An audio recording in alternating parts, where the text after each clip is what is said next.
मैं आपसे ये एक सवाल करना चाहता हूँ कि अगर आपके सामने एक भूखा स्ट्रे डॉग और एक छोटा बच्चा आ जाए जो दोनों एक ही टाइम पे किसी डेंजर में हैं, तो आप दोनों में से पहले जाके किसको बचाओगे, वो छोटा बच्चा या वो भूखा stray dog? Now you might be thinking this is a very stupid question, right? But Supreme Court was exactly in this dilemma while they were taking this decision. 11 अगस्त को जब सुप्रीम कोर्ट ने ये डिसीजन दिया था to remove all the stray dogs from the Delhi NCR area, तो social media पे जैसे एक वर्ल्ड वॉर 3 वाली सिचुएशन बन गई हो। एनिमल क्रुएल्टी जैसे हैशटैग सोशल मीडिया पे ट्रेंड कर रहे थे। इवन सेलिब्रिटीज भी सामने आके ये डायलॉग बोल रहे थे कि shame on supreme court, and animal activist भी रोड पे प्रोटेस्ट करने को चले गए। बट वेट अ मिनट, मेरे को सच में आपसे ये एक सवाल पूछना है, are you against the supreme court's decision और are you against the system? क्योंकि जब मैंने एक्चुअल में फैक्ट्स देखे, मतलब सुप्रीम कोर्ट की रीजनिंग को चेक किया एंड हॉस्पिटल्स का डेटा चेक किया, तो भाई मेरा पर्सपेक्टिव इस चीज के ऊपर कंप्लीटली चेंज हो गया। And I am here today in this video to share my perspective with you. And I really think कि ये वीडियो पूरा देखने के बाद तुम्हारा भी पर्सपेक्टिव इस डिसीजन के ऊपर कंप्लीटली चेंज होने वाला है। सुप्रीम कोर्ट ने एक डिसीजन पास किया था जो कंप्लीटली इंडिया के हर एक पेट लवर के लिए काफी ज्यादा शॉकिंग था। कोर्ट ने ये ऑर्डर दिया था कि दिल्ली एनसीआर एरिया में जितने भी स्ट्रीट डॉग्स हैं, उन सारे स्ट्रीट डॉग्स को लेके एक शेल्टर में ट्रांसफर कर दिया जाए, वो भी सिर्फ 8 हफ्तों के अंदर, जिसमें कोई भी स्ट्रीट डॉग स्ट्रीट के ऊपर दिखना ही नहीं चाहिए। द रिजल्ट ऑफ विच कि ये मैटर अभी तक क्लोज नहीं हुआ है एंड ये एक 3 जज बेंच के पास शिफ्ट हो गया है सुप्रीम कोर्ट में to take the final decision. Delhi NCR area में अप्रोक्सीमेटली 8 से 10 लाख स्ट्रे डॉग्स प्रेजेंट हैं एंड इनको मैनेज करना किसी भी म्युनिसिपैलिटी के लिए इजी बात बिल्कुल भी नहीं है। ऑन एन एवरेज किसी भी एक स्ट्रीट डॉग को मेंटेन करने के लिए या रिलोकेट करने के लिए 2 से 3 हजार का खर्चा आता है मंथली। मतलब we are talking about 12 to 5 crores of budget per month to just relocate and maintain the street dogs. And इसी कॉम्प्लेक्सिटी में कोर्ट को जल्दी एंड इमीडिएट जजमेंट लेना पड़ा and I can also understand why the court has taken this judgement. ऐसा नहीं है कि ये प्रॉब्लम रातों रात इमर्ज हो गई है, बट ये एक सालों का मिसमैनेजमेंट एंड ब्यूरोक्रेटिक डिलेज का रिजल्ट है। आप सिर्फ टाइमलाइन देखो कि ये कैसे बिल्डअप हुआ है। 2023 में कोर्ट ने एनिमल बर्थ कंट्रोल रूल को निकाला, तब उनका आइडिया ये था कि वो डॉग्स को स्टेरिलाइज करके एंड वापस से स्ट्रीट्स पे छोड़ देंगे।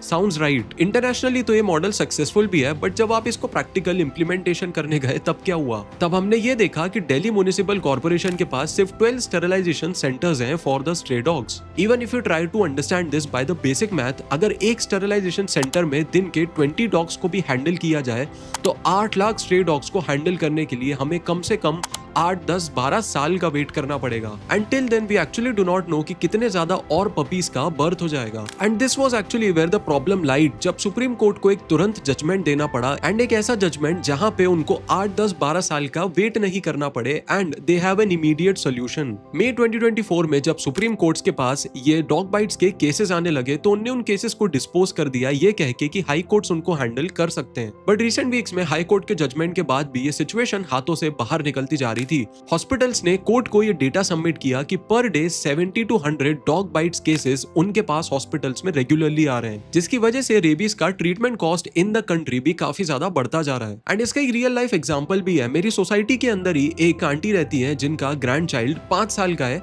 एंड वो सोसाइटी में खेलने जाता है। एक दिन जब वो नीचे खेलने जा रहा था तो 5-6 स्ट्रीट डॉग्स ने उसका पीछा किया एंड उसको थोड़ा सा टीज किया, जिसकी वजह से नेक्स्ट टाइम वो बच्चा खेलने को बाहर नहीं निकलता है बिकॉज ही फियर कि वो स्ट्रीट डॉग शायद आके उसको बाइट कर सकते हैं। एंड ऐसे बहुत सारे रियल लाइफ एग्जांपल्स हैं जो प्रैक्टिकली आपको प्रूव करते हैं कि स्ट्रीट डॉग्स का थोड़ा सा फियर तो लोगों के बीच में है एंड ये एक साइकोलॉजिकल ट्रॉमा है जो एक्चुअली डेटा के अंदर कवर आप नहीं कर सकते। एंड कोर्ट ने यही सारी चीजों को विटनेस करके एक इमीडिएट प्रैक्टिकल सॉल्यूशन प्रेजेंट किया है गवर्नमेंट के ऊपर, व्हाइल कीपिंग इन माइंड का इसके लॉन्ग टर्म इंपैक्ट क्या हो सकता था in the country. Next 5 steps के अंदर मैं आपको एग्जैक्टली प्रूफ करके बता दूंगा कि सुप्रीम कोर्ट ने ये जजमेंट को किस प्रैक्टिकलिटी के बेसिस पे लिया था, जिससे आपका भी पर्सपेक्टिव काफी ज्यादा चेंज हो जाएगा and you will be mind blown by it. Point number 1, Supreme Court ने ये जजमेंट रैंडमली नहीं लिया है, बट पब्लिक सेफ्टी कंसर्न को ध्यान में रखते हुए लिया है। दिल्ली एनसीआर के हॉस्पिटल्स में डॉग बाइट्स के केसेस 40% से इंक्रीज हुए हैं सिर्फ लास्ट 6 महीनों में। कोर्ट की प्रायोरिटी यहाँ पे काफी ज्यादा क्लियर थी कि किसी भी सिटीजन की लाइफ रिस्क में नहीं होनी चाहिए ऑन ओपन स्ट्रीट। जब एक 3 साल के छोटे बच्चे को रेबीज का वैक्सीनेशन एंड शॉट्स देने पड़ रहे हैं,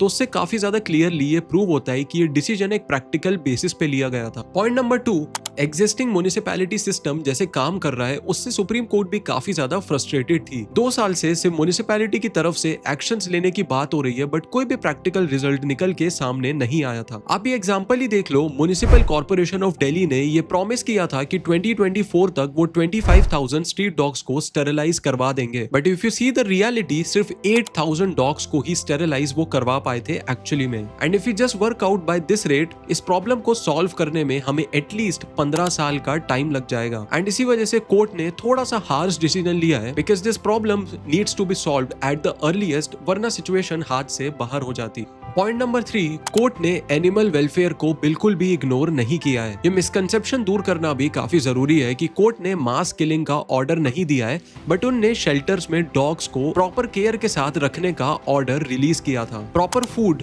water, care, medical attention and cruelty बिल्कुल भी नहीं। If you read their order carefully you will understand कि कोर्ट ने ये ऑर्डर दिया है कि जो डॉग्स हैं वो शेल्टर में सेफ्टी के साथ रहें, जहां पे उनकी हेल्थ को रेगुलरली मॉनिटर किया जा सके। If you just see some international example, Singapore and South Korea जैसे कंट्रीज में डॉग्स के लिए जो शेल्टर होम्स बनाए जाते हैं वो काफी वर्ल्ड क्लास इंफ्रास्ट्रक्चर के साथ हैं। एंड इन डॉग्स का अडॉप्शन रेट भी काफी हाई है एंड इनकी हेल्थ केयर भी काफी प्रॉपरली की जाती है। पॉइंट नंबर 4, ये कोई परमानेंट सॉल्यूशन नहीं है बट एक टेम्पररी मेजर है जो हमारे कोर्ट्स ने लिया है अभी के लिए। ये पॉइंट को काफी ज्यादा क्रिटिक्स इग्नोर करते हैं कि कोर्ट ने कोई ब्लैंकेट बैन का सॉल्यूशन नहीं दिया है। कोर्ट ने बोला है कि ये एक टेम्पररी सॉल्यूशन है जब तक एक proper long term strategy implement नहीं हो पाती है। अगर थोड़ा सा प्रैक्टिकली फॉर्म में इसको समझे सो कोर्ट्स का माइंडसेट ये था कि पहले जो इमीडिएट क्राइसिस है उसको कंट्रोल करना चाहिए, then we will think about the sustainable development as well. Point number 5, authorities की अकाउंटेबिलिटी प्रॉपरली सेट करी गई है। And this is also a point that we should appreciate about the Supreme Court कि उनने सिर्फ एक ऑर्डर रिलीज नहीं किया है बट उसके पीछे की अकाउंटेबिलिटी प्रोसेस को भी सेट किया है, जिससे गवर्नमेंट अब ये एक्शन को थोड़ा सा सीरियसली कंसिडर करेंगे। Point number 6, the economic reality of the Delhi government. Delhi government annually 25 crore rupees से ज्यादा स्पेंड करती है डॉग बाइट केसेस के ट्रीटमेंट्स के ऊपर। Now if you just compare this with the shelter maintenance cost for this government, it takes around 60 to 80 crore to maintain a shelter in a year. And इसलिए अगर हम इसे एक बिजनेस सेंस में समझें तो शेल्टर को मेंटेन करना एंड मैनेज करना ज्यादा चीपर है एंड ज्यादा एफिशिएंट है in comparison to treating the street dogs bites cases. Plus proper shelters के बाद आने से काफी ज्यादा जॉब अपॉर्चुनिटीज भी क्रिएट हो पाएंगी। बट एक फेयर एनालिसिस करने के लिए हमें अपोजिशन के व्यू पॉइंट्स को समझना भी काफी ज्यादा जरूरी है। एनिमल राइट एक्टिविस्ट कहते हैं कि animal birth control program scientifically proven है, जिसको WHO भी रिकमेंड करता है एंड डॉग्स को शेल्टर में डालने से कंडीशन और ज्यादा खराब हो सकती है एंड काफी ज्यादा ओवर क्राउडिंग भी हो जाएगी। इस पे मेरा प्रैक्टिकल टेक ये है कि साइंटिफिक अप्रोच बिल्कुल करेक्ट है जो इनने रिकमेंड करी है, but they are properly ignoring the time that will be taken in doing these things. Delhi NCR area में ABC मेथड को रियलिस्टिकली इंप्लीमेंट करने में कम से कम 10 से 15 साल लग जाएंगे with the current infrastructure. And just think about कि ये 10 से 15 साल के पीरियड में कितने सारे लोगों की लाइफ को हम रिस्क कर रहे हैं। लीगल एक्सपर्ट्स का इसके ऊपर ये कंसर्न था कि हम ABC 2023 रूल को वायलेट कर रहे हैं due to the process is not exactly followed. My response to the same to these legal people is just that कि इमरजेंसी सिचुएशंस में कोर्ट्स को सुओ मोटो एक्शन लेने का पावर है within the public interest. Plus उनके पास legal remedies भी available हैं, वो पिटिशन को रिव्यू कर सकते हैं एंड उसके अगेंस्ट में एक अपील भी सामने से डाल सकते हैं to change this decision and the court might think about the same.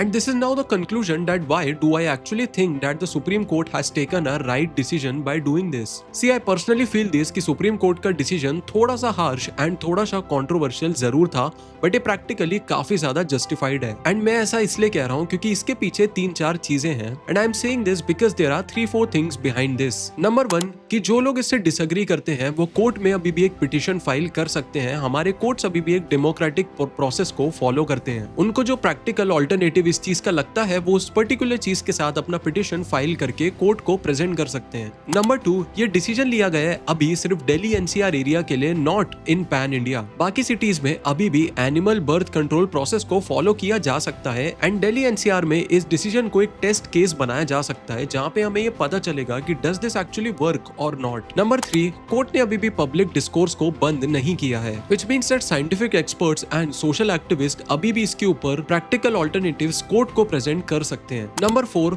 Court ने शेल्टर कंडीशंस के लिए प्रैक्टिकली एंड स्ट्रिक्ट रूल्स की गाइडलाइंस दी है म्युनिसिपैलिटी को, मीनिंग दैट उनने एनिमल वेलफेयर को बिल्कुल भी इग्नोर नहीं किया है। See, I am also myself a dog lover and मेरे घर में भी एक पेट है, लेकिन प्रैक्टिकल रियलिटी ये है कि अर्बन सिटीज में सिस्टमैटिक मैनेजमेंट काफी ज्यादा जरूरी है।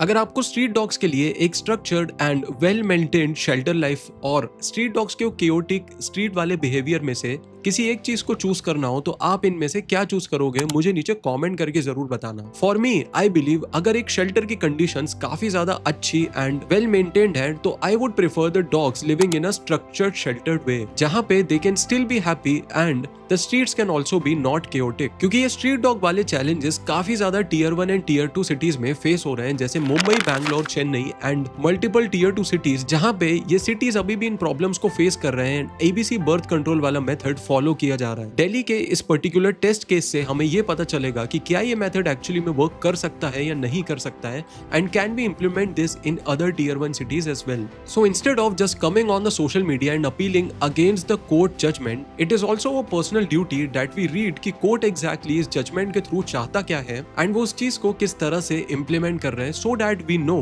for a better thing कि क्या ये long term में एक better चीज हो सकती है या एक short term fad create हो रहा है। But if we come together and appeal for the system to improve, then we can make it a better place for the animals to live. Now what is your final take and perspective on the Supreme Court judgment? Do comment below and I'll meet you in the very next video very soon. Until then, bye bye.